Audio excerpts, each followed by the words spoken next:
முதல்ல மேஷராசி அன்பர்களுக்கும் என் பணிவான வணக்கங்கள். மேஷராசிக்கு சனி பயிற்சி கும்பத்திலிருந்து மீனத்துக்கு பயிற்சி அடைய போகிறார்.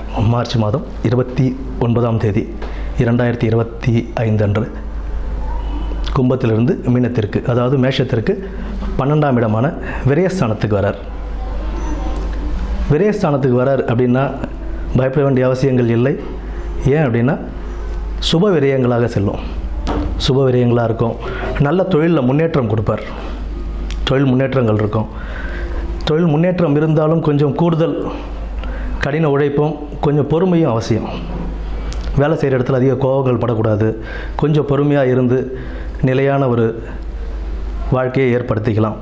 நல்ல உழைப்புக்கான நேரம் இது. நல்ல கடின உழைப்பு, நம்ம எந்த அளவுக்கு நேர்மையாக உழைக்கிறோமோ அந்த அளவுக்கு உண்டான பலன்கள் நமக்கு அவர் கொடுப்பார். சனி பகவான் பொறுத்த வரைக்கும் அவர் தர்ம கர்மாதிபதி. மனுஷன் எப்படின்னா, நம்ம எவ்வளோ நியாயமாக நடந்துக்கிறோம், எந்த அளவுக்கு நம்ம நல்லது செய்கிறோம் அப்படின்றத பொறுத்து தான் நமக்கு உண்டான பலன்களை அவர் நமக்கு திருப்பி தருவார். அதனால் நேர்மையான முறையில் நல்ல ஒழுக்கமாக தொழிலை நம்ம பார்த்துக்கிட்டோம் அப்படின்னா தொழிலில் நல்ல மேன்மை உண்டாகும்.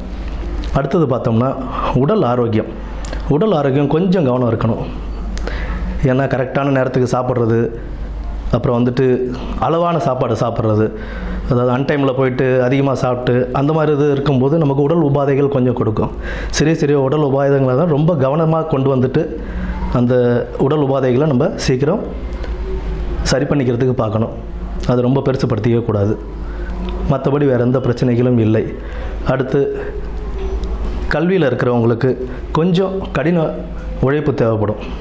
நல்லபடியாக உட்காந்து படித்தாங்க அப்படின்னா நல்ல லெவலுக்கே வரலாம். அதுவும் மெயினாக அடிப்படை கல்வியில் இருக்கிறவங்களுக்கு நல்ல உழைப்பு தேவை. கடினமாக உட்காந்து படித்தாங்க அப்படின்னா டைம் ஸ்பெண்ட் பண்ணி நல்லா படிக்கணும்.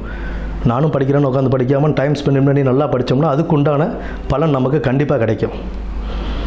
அடுத்து இதற்குண்டான பரிகாரங்கள் அப்படின்னு நம்ம பார்க்க போனோம்னா குலதெய்வ வழிபாடு மிக சிறப்பு தரும். எந்த ஒரு ராசிக்காரர்களாக இருந்தாலும் குலதெய்வ வழிபாடு மிக சிறப்பு தரும். அடுத்து சனிக்கிழமைகளில் விநாயகர் வழிபாடும் சிவன் வழிபாடும் இருக்கிறது அவசியம். சனிக்கிழமைகளில் விநாயகர் வழிபாடு மற்றும் சிவன் வழிபாடு அது நம்ம செய்ய நமக்கு உண்டான பலன்களை அவர் நல்லபடியாகவே எடுத்து தருவார்.